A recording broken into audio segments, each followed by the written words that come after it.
Entonces pensaba yo, ¿qué podría compartir con mis hermanos? Y se me ocurrió analizar una escritura en el libro de Daniel para mirar una experiencia que está marcando la historia de personas que tienen fe, que creen y se mantienen firmes en medio de las circunstancias, para hablar de los hombres en el horno de fuego. Y subtitular este pensamiento con esta frase: libres en el fuego.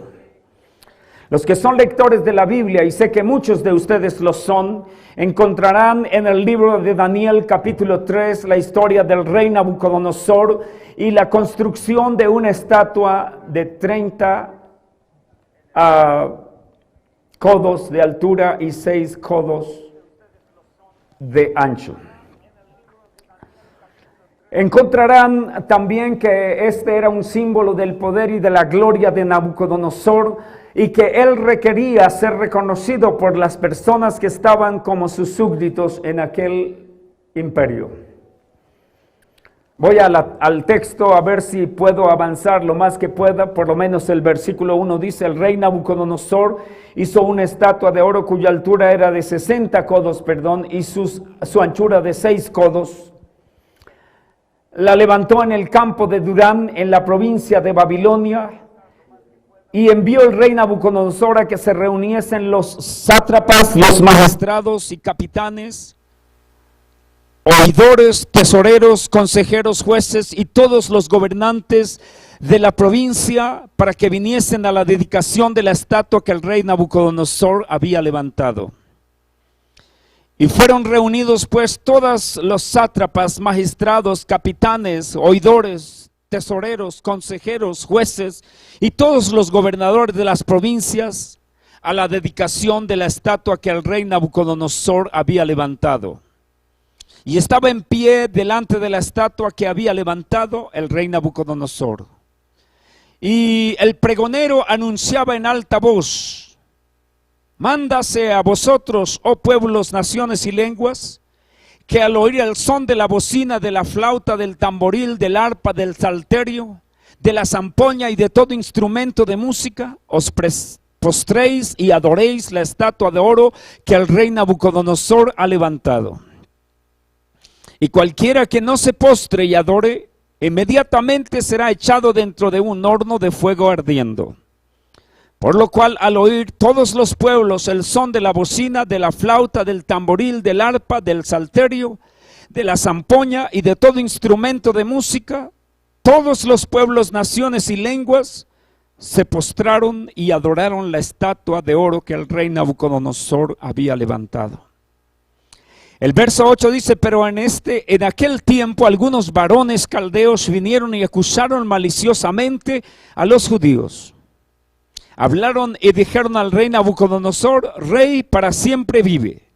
Tú, oh rey, has dado una ley que todo hombre al oír el son de la bocina, de la flauta, del tamboril, del arpa, del salterio, de la zampoña y de todo instrumento de música, se postre y adore la estatua de oro. Y el que no se postre y adore, sea echado dentro de un horno de fuego ardiendo. Hay unos varones judíos, los cuales pusiste sobre los negocios de la provincia de Babilonia, Sadrach, Mesach y Abednego. Esos varones, oh rey, no te han respetado, no adoran tus dioses, ni adoran las estatuas de oro que has levantado. Entonces dice el verso 3, Nabucodonosor dijo con ira y con enojo que trajesen a Sadrach, Mesach y Abednego, y al instante fueron traídos estos varones delante del rey. Y Nabucodonosor les habló y les dijo: es verdad, Sadrach, Mesach y Abednego, que vosotros no honráis a mi Dios ni adoráis la estatua de oro que he levantado. Ahora pues, dice el versículo 15: ¿estás dispuestos para que al oír el son de la bocina, de la flauta, del tamboril, del arpa, del salterio, de la zampoña y de todo instrumento de música, os postréis y adoréis la estatua que he hecho? Porque si no la adorareis, en la misma hora seréis echados en medio de un horno de fuego ardiendo. ¿Y qué Dios será aquel que os libre de mis manos? Sadrach, Mesach y Abednego respondieron al rey Nabucodonosor diciendo: no es necesario que te respondamos sobre este asunto. He aquí nuestro Dios, a quien servimos, puede librarnos del horno de fuego ardiendo, y de tu mano, oh rey, nos librará. Y si así no fuere, y esto lo estoy parafraseando, el versículo 18 dice: y si no, sepas, oh rey, que no serviremos a tus dioses, ni tampoco adoraremos la estatua que has levantado. Que el Señor nos ayude para poder desarrollar ese pensamiento en esta tarde, libres en el fuego. Aleluya. Padre mío, hay muchas personas que están siguiendo esta transmisión gracias al trabajo de estas personas que han hecho esta conexión, a las personas que nuestro presidente usó para que pudiesen hacer esta labor. Pero Señor, yo te pido que esta transmisión no solamente llegue a los sentidos de las personas, pero que pueda entrar en sus corazones y ayudar a sus vidas en la necesidad que existe para este momento en sus vidas de poder ser respaldados en su fe. Señor, hay una iglesia que espera confiadamente en estos momentos de turbulencia y de crisis, que tú les respaldes y les ayudes. Señor, bendíceles, te lo ruego en el nombre de Jesús. Amén.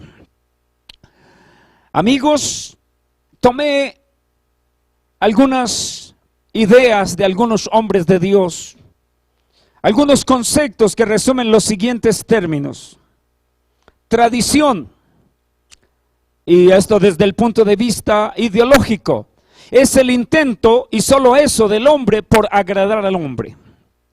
Religión es igualmente el intento del hombre para tratar de agradar a Dios por medio del culto personal. Pero la religión por sí misma se queda en el intento del hombre para pretender llegar a Dios. El hombre no puede llegar a Dios por sí mismo, aunque haga uso de la religión en sí. Existe solo un medio, y ese medio es Jesucristo. Existe solo un camino, el ministerio de ese Cristo, y existe solo un destino donde ese Cristo habita. Seguir sus legados y aplicar sus principios o enseñanzas a nuestras vidas determina nuestro destino. Jesús dijo en San Juan 14:3: si voy, les prepararé un lugar, y vendré otra vez, y os tomaré para que donde yo esté, vosotros también estéis. Pero si el hombre adopta dogmas, si el hombre eleva su estatus, si el hombre predetermina prejuicios religiosos en relación con la credulidad o la facilidad de la palabra de Dios, ¿a dónde pretende él llegar? Sin duda no será ante la presencia de Dios. No por lo menos para recibir retribuciones por su fe. La religión en sí pretende cambiar al hombre y no lo logra, ni ayer, ni hoy, ni mañana. Ideología, filosofía o conocimientos naturales no pueden hacer cambio en la relación con un ser supremo que va más allá del razonamiento humano. Solo quien encuentra con Dios en la esencia de su naturaleza, y Dios es espíritu en su naturaleza, y conecta con su creador a ese nivel espiritual, es quien puede alcanzar la madurez para obtener un estatus o una condición diferente a un ser dogmático e ideológico o un proselitista de rudimentos naturales mundanos.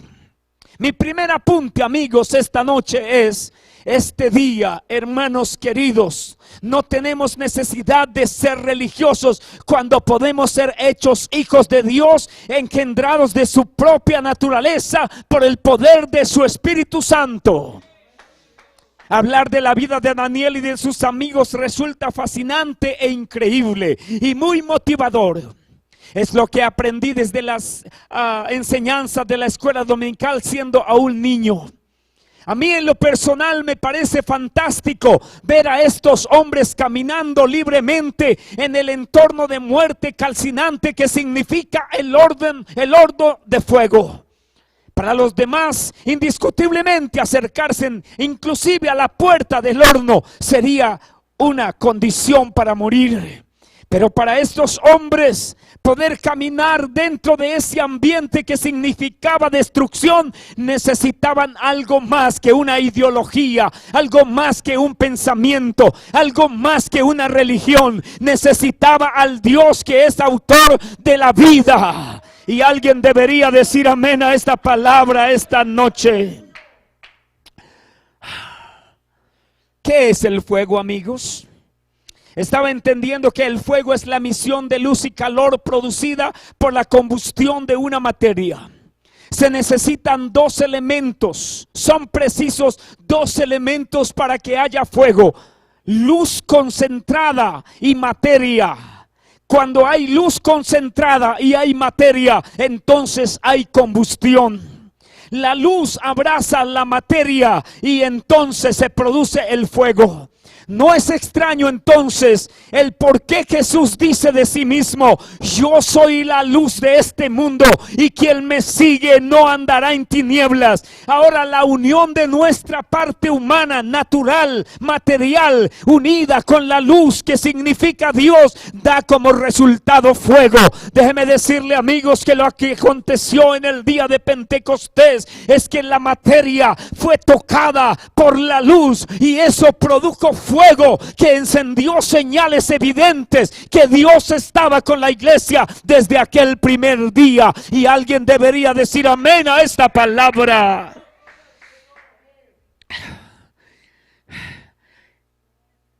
Como resultado, el fuego en el sentido espiritual es fuego que aviva, es fuego que expande, es fuego que crece, es fuego que destruye fuegos. Es fuego que purifica, sí, que santifica. Por favor, iglesia, necesitamos entender este asunto. No podemos existir sin el fuego. La iglesia necesita el poder del Espíritu Santo. Lo siento y lo he dicho 2 o 3 veces y lo vuelvo a decir esta noche. Iglesias que no tienen fuego no son iglesias, porque el fuego es necesario para purificar lo que la iglesia es. Y alguien debería decir amén. Alguien debería alabar a Dios esta noche. Cuánto siento no estar delante físicamente del pueblo, pero sé que ustedes se están regocijando ahí donde están. En los altares edificados por los patriarcas y los profetas fue necesario la presencia del fuego. En las ofrendas presentadas por el hombre, déjeme decirle que lo correcto son de origen material, natural, físico. Ya sean estas ofrendas en especie o las expresiones de adoración que salen del corazón humano, igual proceden del mundo natural. Y es el fuego el que confirma que una ofrenda, que un sacrificio está aceptado por Dios. Si alguien presentaba un sacrificio y no había fuego, entonces significaba que Dios no lo había recibido. Me gusta mucho la historia de Abraham, siempre predicaré de ellos. En el capítulo 15, después de estas cosas, vino palabra de Jehová a Abraham en visión, diciendo: no temas, Abraham, yo soy tu escudo y tu galardón será sobremanera grande. Y respondió Abraham: Señor Jehová, ¿qué me darás siendo así que ando sin hijo? El mayordomo de mi casa es ese Damaseno Eliezer. Dijo también Abraham: mira que no me has dado prole, y aquí será mi heredero un esclavo nacido en mi casa. Vino luego palabra de Jehová diciendo: no te heredará sino un hijo tuyo será quien te heredará. Y lo llevó fuera y le dijo: mira los cielos y cuenta las estrellas si las puedes contar. Y le dijo: así será tu descendencia. Y dice la palabra en el versículo 6: y creyó a Jehová y le fue contado por justicia. Y le dijo: yo soy Jehová que te saqué de Ur de los Caldeos para darte a heredar esta tierra. Y él le respondió: Señor Jehová, ¿en qué conoceré que la he de heredar? Y le dijo: tráeme una becerra de 3 años, una cabra de 3 años, un cordero de 3 años, una tórtola también y un palomino. Y tomó él todo esto y lo partió por la mitad y puso la mitad una enfrente de la otra, mas no partió las aves. Verso 11 dice: y descendían las aves de rapiña sobre los cuerpos muertos, y Abraham los ahuyentaba. Verso 12 dice: mas a la caída del sol sobrecogió el sueño a Abraham, y aquí el temor de una grande oscuridad cayó sobre él. Mi punto esta noche, amigos, para anotar: hay oscuridad sobre este mundo en este momento. Hay hedor de muerte. Hay una fragancia que no es agradable a los sentimientos y a lo natural del ser. Pero déjeme decir que mientras esto está pasando, lo más importante es que usted pueda cuidar su sacrificio, porque vendrá el momento cuando Dios va a manifestar su gloria y algo extraordinario va a pasar con esta iglesia, y alguien debe decir amén. Escuché de nuestros hermanos, de nuestro presidente y de algunos oficiales decir: no sabemos qué podemos hacer en este momento, porque hay algunos lugares que quizás van a tener que cerrar sus templos porque no hay con qué pagar los arriendos. Y en efecto, no tiene sentido tener una casa pagando arriendos si no estamos haciendo las reuniones. Pero por otro lado, estoy escuchando los reportes que nuestros mismos oficiales nos están dando, que muchos reportan en las redes: bautismo aquí, bautismo allá, personas llenas del Espíritu Santo. Pues déjeme decir, la iglesia no son cuatro paredes. La iglesia es Dios obrando en cada corazón y avivando el fuego que hay en cada uno de nosotros. Y alguien debería decir amén a esta palabra. Versículo 17 dice: y sucedió que puesto el sol ya oscurecido, se veía un horno humeando y una antorcha de fuego que paseaba por entre los animales divididos. Amigo, fuego es la señal de que Dios está presente. Fuego es la señal de que Dios se agrada de un sacrificio. Fuego es la señal que Dios está satisfecho con lo que se le está ofreciendo. Así para el mundo no tenga significado, este es nuestro culto racional. Y alguien debería decir amén a esta palabra esta noche.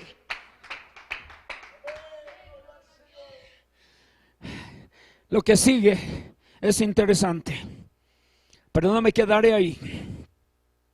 En el tabernáculo, en los rituales de los sacrificios y las ofrendas, lo que purificó ese acto de fe del pueblo y del sacerdote al ofrecer los animales y las especies a Dios fue el fuego del altar del sacrificio, el fuego del altar del incienso, el fuego en el candelero, la columna de fuego sobre el tabernáculo. Si había fuego, era señal que Dios estaba recibiendo los sacrificios. Y es que Elías también lo afirmó de esa manera. Él dijo: el Dios que responda con fuego, ese es el Dios.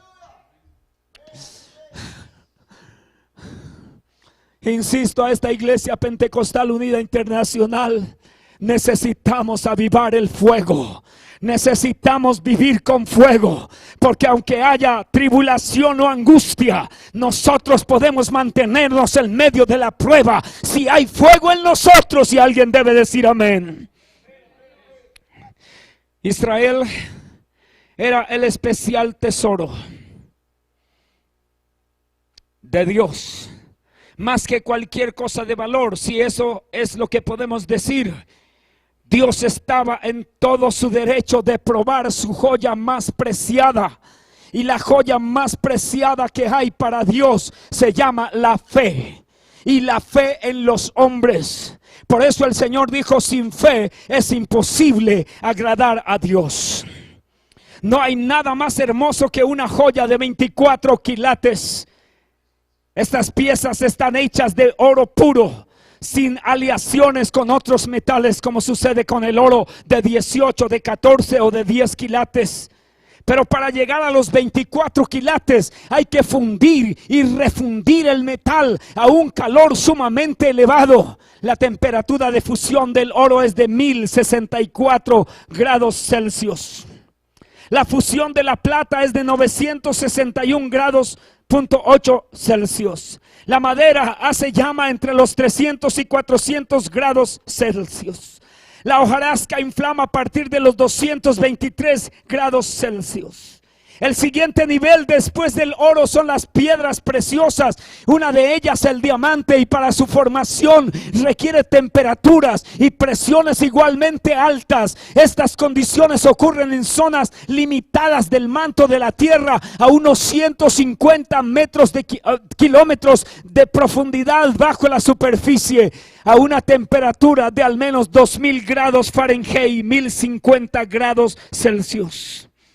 Amigos, para tener una pureza, la iglesia y el pueblo de Dios en general ha requerido del fuego. Y esta es una manera de entender el proceso de nuestro propio crecimiento en santidad. Y ese fue el proceso por el cual Dios sometió y someterá a sus hijos. La prueba, la fe nuestra debe ser probada según la palabra del Señor nos lo enseña. Estos momentos no son para correr, estos momentos son para mirar de qué material estamos hechos. El fuego debe probar nuestra fe de este día, y alguien debe decir amén a esta palabra.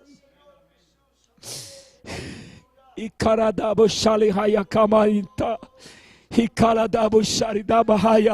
estoy en compañía de unas cuantas personas aquí, incluyendo quienes están transmitiendo este evento. Pero siento que estoy frente de miles de personas esta noche. Mi segundo apunte, amigos: los elementos con los cuales Dios nos permite a la iglesia ser probada es con los asuntos recurrentes del cotidiano vivir. Cada cosa en las cuales nos vemos incursos prueba nuestra fe si es genuina o no. Claro, esto solo es posible cuando el grado máximo de pureza del ser natural que ha entrado en contacto con el poder purificador se hace manifiesto y el resultado es aprobado. Nosotros necesitamos una fe que sea aprobada. Amigos, hermanos que nos están siguiendo esta noche, el mundo es el horno donde nuestra fe se hace evidente. Cada cosa o circunstancia prueba si somos o no hijos de Dios. Es aquí en este mundo donde la materia natural arde con la purificación del Espíritu Santo. Nuestras debilidades se someten delante de Dios y Dios las prueba para saber si somos aptos y merecemos estar en su compañía. Y alguien debería decir amén.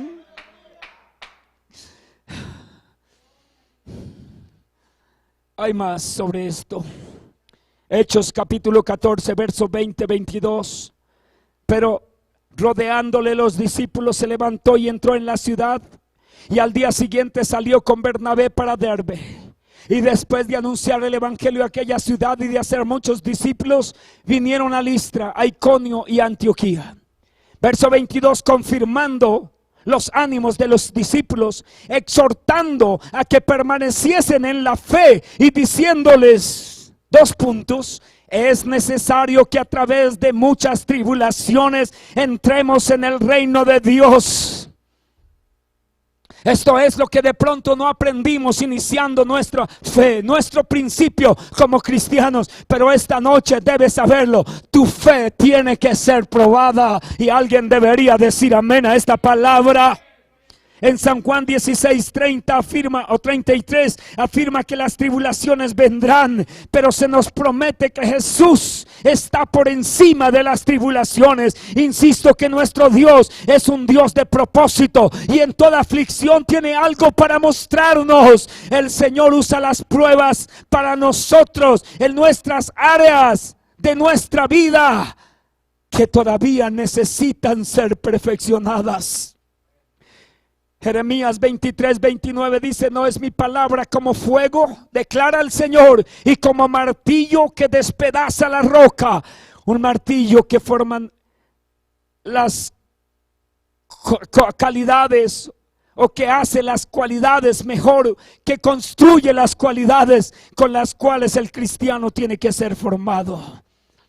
Entonces, es la misma tribulación que desarrolla los músculos de la fe mientras se está probando, que no es lo que nosotros creemos, pero es lo que Dios quiere. Es la medida hasta donde Él quiere llevarnos, demostrándole al mundo quiénes somos realmente. Hebreos 12:29 nos recuerda que nuestro Dios es fuego consumidor. Pero vemos en Éxodo 3:2 donde el ángel del Señor le apareció a Moisés. Él notó una llama de fuego en medio de la zarza que no se consumía. Sabemos que el ángel del Señor es una aparición preencarnada, una prefiguración del mismo Señor Jesucristo. Y como Él es el creador de todo, Él es capaz de quemar la zarza sin consumirla, demostrando simbólicamente que Él puede quemar las impurezas sin destruir el objeto donde están. ¿Cómo podemos entender que el Señor es esto? Él es fuego consumidor, pero al mismo tiempo no destruye. Esto lo vemos en 1 Corintios 3:11, donde Pablo habla sobre el día cuando aparecemos frente al juez justo y nos dice: si sobre este fundamento alguno edifica oro, plata, piedras preciosas, madero, heno, hojarasca, la obra de cada uno se hará manifiesta, evidente, porque el día la declarará, la dará a conocer, pues con fuego será revelada. El fuego mismo probará la calidad de la obra de cada uno. Si permanece la obra de cada uno que ha edificado sobre el fundamento, recibirá recompensa. Si la obra de alguno es consumada por el fuego, sufrirá pérdida, si bien él mismo será salvo, aunque así como por fuego. Aquí entendemos, Dios nos purifica, aunque no nos destruye. La acción del Espíritu Santo en las vidas de las personas es precisamente eso, purificar a cada uno. ¿Qué estaba pasando en el horno de fuego? Más adelante quiero verlo. El Señor había dicho: yo soy la luz del mundo. El que me sigue no andará en tinieblas, sino que tendrá la luz de la vida. El fuego es el mismo Señor alumbrando en la oscuridad de este mundo a través de la iglesia. La iglesia necesita sí o sí la luz para producir combustión con lo material o la debilidad nuestra para que pueda dar testimonio. Mateo capítulo 5 dice el verso 15: si se enciende una lámpara y se pone debajo de un almud, no se hace así, sino sobre el candelero para que alumbre a todos. El verso 16 dice: así debe alumbrar vuestra luz delante de los hombres, para que vean vuestras acciones y glorifiquen a vuestro Padre que está en los cielos. Esa es la razón de ser del cristiano. Juan el Bautista decía de Jesús: Él bautizará con Espíritu Santo y fuego. Lucas 3:16. También como el Espíritu Santo es el medio por el cual somos convencidos del pecado, Él fue mostrado como lenguas de fuego sobre los que creyeron en el día de Pentecostés. El fuego demuestra a Dios como Dios puede actuar en la vida de las personas. Yo pregunté qué pasó en el horno de fuego. Los cuerpos de estos jóvenes, protegidos por las desprotegidos por las impurezas de sus pecados naturales, estaban condenados si no hubiesen tenido la purificación y la santidad de Dios. Pero cuando ellos vinieron a ser perdonados y entraron en la gracia del compromiso con Dios, el fuego no podía dañar sus cuerpos. Cuando hemos sido limpiados del pecado por la sangre de Jesús y nos acercamos al fuego, son las impurezas las que se queman y no nosotros. Esa es la razón de la víbora que ardía en el fuego, pero la mano de Pablo no. El fuego consume los pecados, pero no a los hijos de Dios. Los cobardes e incrédulos sí serán consumidos, pero no los hijos de Dios. Por eso podemos estar en medio del fuego y poder salir adelante, porque la protección de Dios es mayor que las cosas de este mundo. La presencia del Señor eclipsa. Nadie puede ver al Señor ni aún de lejos y seguir siendo igual. La presencia del Señor es terrible en relación con las impurezas nuestras. Es por eso que el mundo vive en oscuridad y sombra. Éxodo 19:18 nos muestra al Señor descendiendo sobre el monte Sinaí, y leemos que todo el monte Sinaí humeaba porque el Señor había descendido sobre él en fuego. El humo subía como el humo de un horno. Dice la palabra de Dios de esa manera. El monte se estremecía con violencia. Ni los objetos inanimados pueden quedar igual en la presencia de Dios. El pueblo le dijo a Moisés: habla tú con Dios. Moisés indiscutiblemente reorganizó su vida en esos 40 días que estaba en la montaña, en la presencia de Dios. Y si el pueblo deseaba hacer lo mismo, debía santificarse. El fuego destruye las impurezas del pecado, pero no puede tocar los santificados. Ahora bien, sabemos que el horno de fuego era un horno con fuego natural, a diferencia del fuego de Dios. Pero así pasó exactamente a Daniel y sus amigos. No puede el mundo y sus pasiones, presiones o pecados atar nuestra vida natural, máxime si un ser espiritual superior llamado Dios está con nosotros. Es así, y yo lo declaro en esta noche, y eso debe llenarnos de confianza, porque el Señor lo manifestó. Él dijo: yo estaré con vosotros hasta el fin del mundo. Y si el mundo no se ha terminado aún, si el mundo no está ardiendo en llamas aún, así esté pasando lo que esté pasando, las crisis que haya, sabemos que el Señor está con nosotros. Mi última parte para terminar esta noche, amigos. Si eres fiel, la prueba de Dios tiene un testimonio más de su poder a través suyo. Entonces Nabucodonosor se acercó a la puerta del horno de fuego ardiendo y dijo: Sadrach, Mesach, Abednego, siervos del Dios Altísimo, salid y venid. Entonces Sadrach, Mesach y Abednego salieron del medio del fuego. Y se juntaron los sátrapas, los gobernadores, los capitanes y los consejeros del rey para mirar a estos varones, como el fuego no había tenido poder alguno sobre sus cuerpos, ni aun el cabello de sus cabezas se había quemado. Sus ropas estaban intactas y ni siquiera olor de fuego tenían. Amigo, la iglesia verdadera no sucumbirá en la hora de la prueba, sencillamente porque está acompañada con el Dios de fuego. Tengo entendido que este hombre, Nabucodonosor, al observar lo que estaba aconteciendo dentro del horno, dijo: pero ahí hay más que 3 que fueron los que metimos. Ahí hay alguien más que se está moviendo con ellos. Amigo, usted no ha abierto sus ojos, iglesia. Tal vez usted no tiene todavía la percepción espiritual de lo que está pasando, pero en medio de esta situación, Dios se está moviendo al lado de cada congregación. Y digo esto con la autoridad de la palabra esta noche. Alguien debería alabar al Señor, alguien debería alabar al Señor esta noche. La iglesia nació un día de fuego, y la iglesia necesita vivir bajo la premisa del fuego del avivamiento, y es el hombre quien tiene que darla a conocer.